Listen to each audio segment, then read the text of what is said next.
Hi, I'm Dana Sahae, and this is Take Notice on MCTV. Today, we're talking about the growing pressure on food assistance programs to support an ever-increasing number of people in need. More than 100,000 Bay Area employees are either laid off or furloughed due to the COVID-19 pandemic, and that number is rising. People are struggling each day to put food on the tables.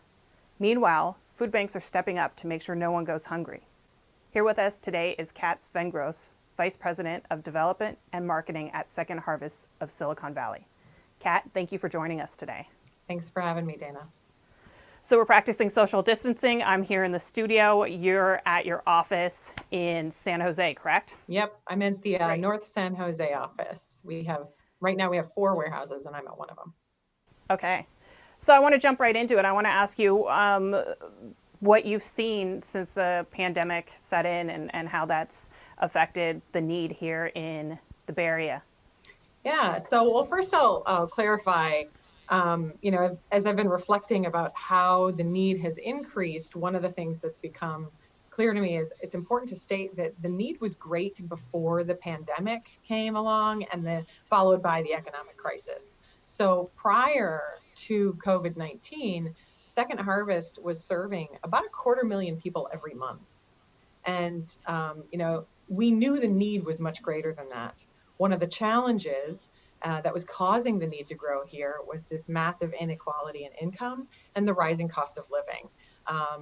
The housing prices along with longer and longer commutes, that was adding up for a lot of our service workers, our folks who work in cafeterias, baristas, teachers, firefighters. We're moving further and further away, but coming into Silicon Valley to help us do this work that we do here. So that was already setting us up to have a crisis happen when something else came along like this. So after COVID-19, came to our community, we, quickly went into shelter in place. The leadership of our counties was really swift in doing that. And almost immediately, we saw kind of 4 things happen. One was that we had an immediate increase in need. Once people were no longer working, it became very clear how many people did not have savings to sustain them.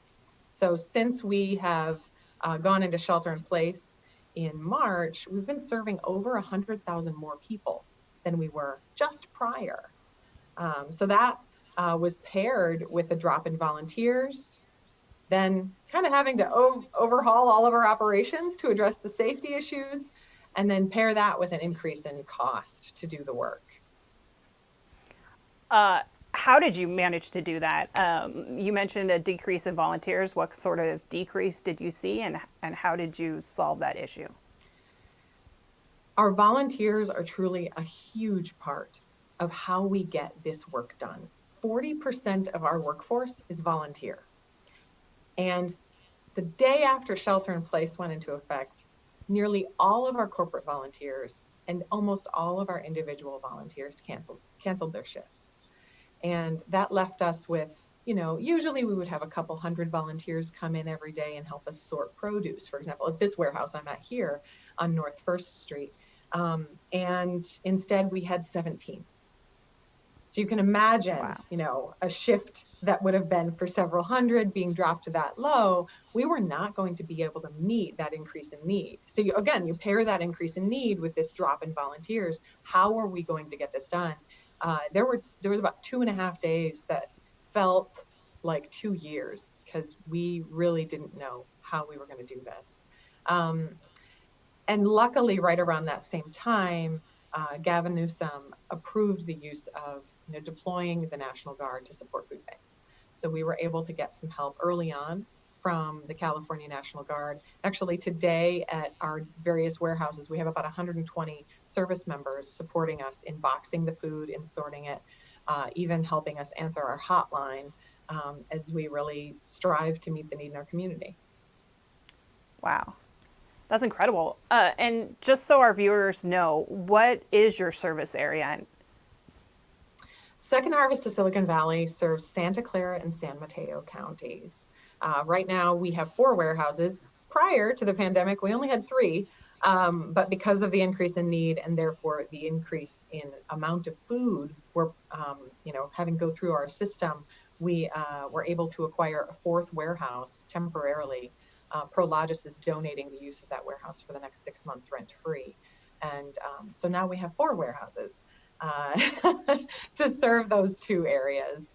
And like I said, prior to this, we were serving about 250,000 people. We're probably going to get close to 500,000.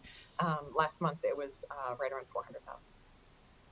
And how do you distribute all that food? Is it at the warehouse? Do you distribute it to different centers throughout the counties? So the way I like to think of Second Harvest, actually, I'm going to use this. So we're at the center, like Second Harvest and our 4 warehouses and our 30 trucks are kind of at the center. We're like a distribution hub. And through that, we have 350 nonprofit partners. That's 350 nonprofits in Santa Clara and San Mateo counties that receive food free of charge from Second Harvest to then distribute at 1,000 sites throughout the 2 counties. I want to stress that we distribute food at 1,000 sites.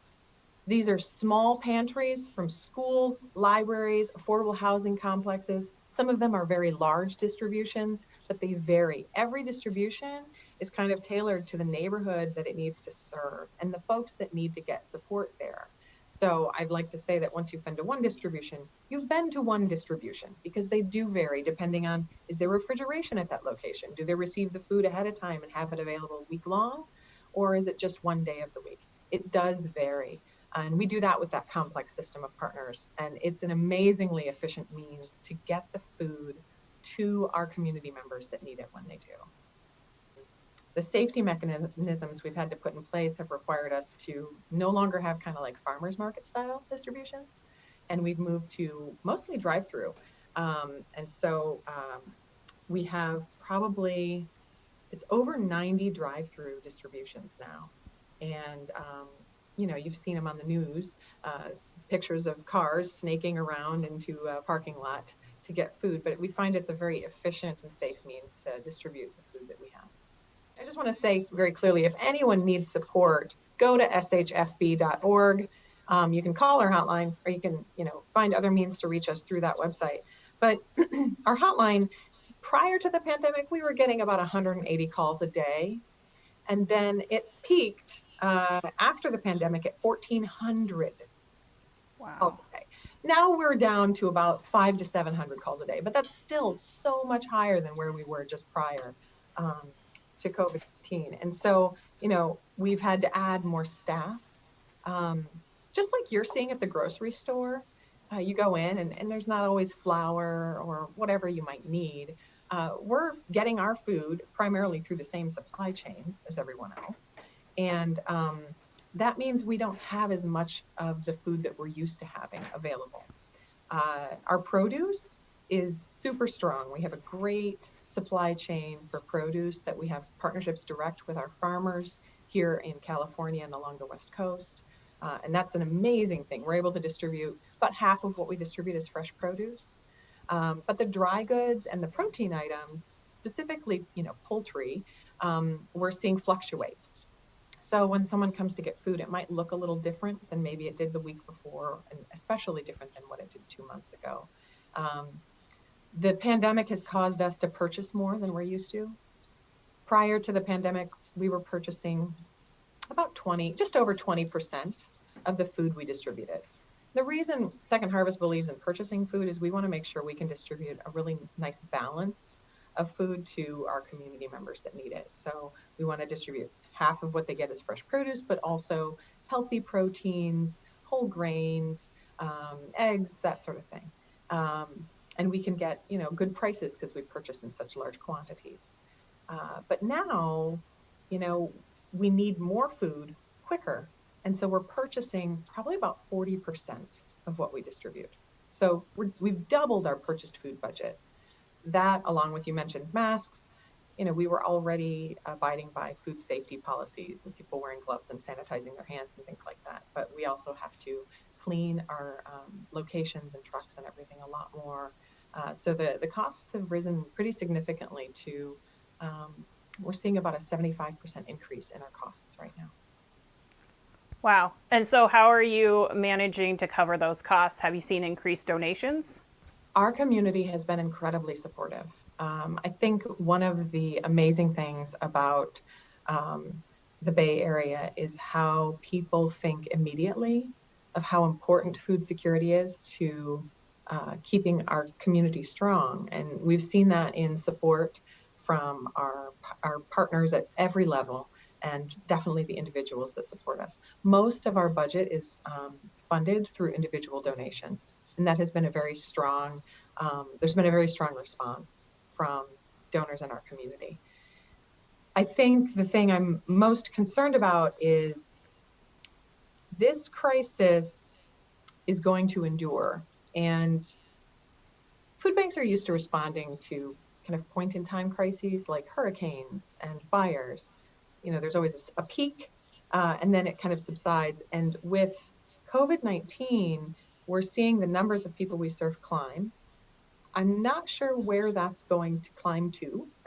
We haven't seen it stop yet, and it's going to stay high for the next 6 to 18 months. So I think, for, your viewers, what's important is, in 3 and 6 months, remember that this need and your neighbors are probably still going to be in a place where they're coming to Second Harvest to get their groceries, because the unemployment, the longer it lasts, the more people deplete those savings and so on. That's a good point.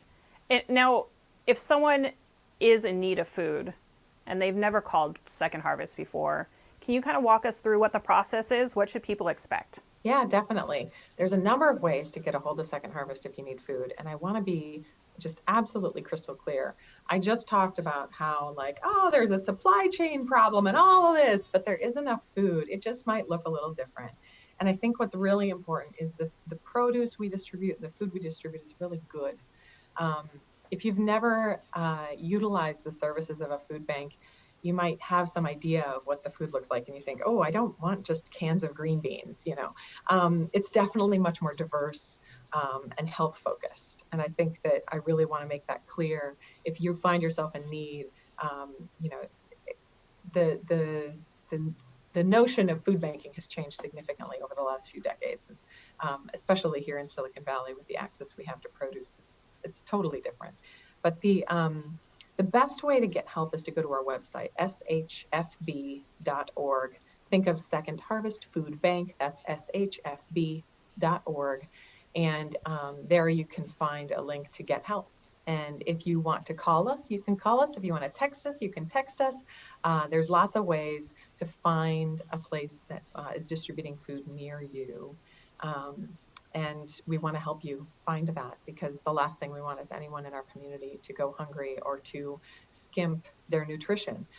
Right now, it's so important. We do everything we can to stay healthy. So absolutely come get food from Second Harvest.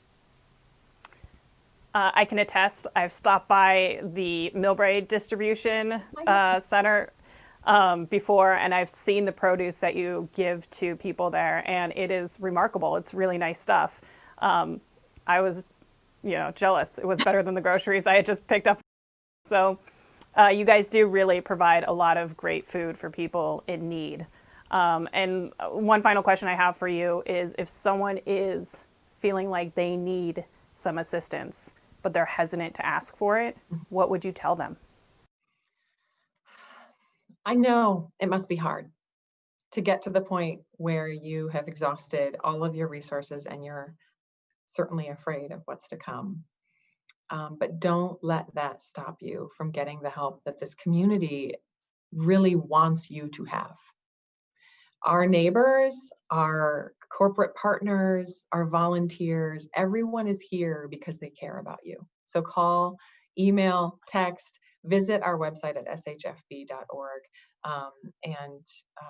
We want to support you. If it's just one time or if it's for the next several months, I don't want anyone to feel like they're alone in this.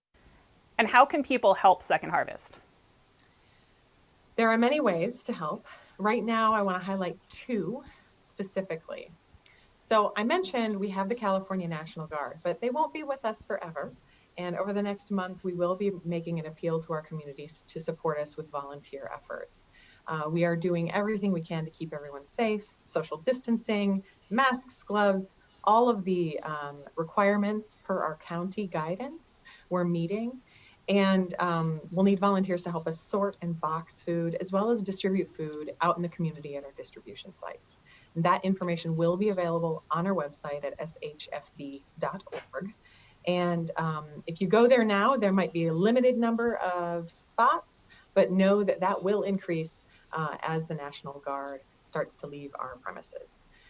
And the second thing I wanted to mention, if you find yourself able to help financially, we can make your dollars go to good work for those in our community. And you can donate at shfb.org. We could not do this without your support. And there is no way we would have been able to pivot and serve over 100,000 more people within the span of 1 month without your help. So thank you if you are a donor or have donated. And if you can, please donate at shfb.org.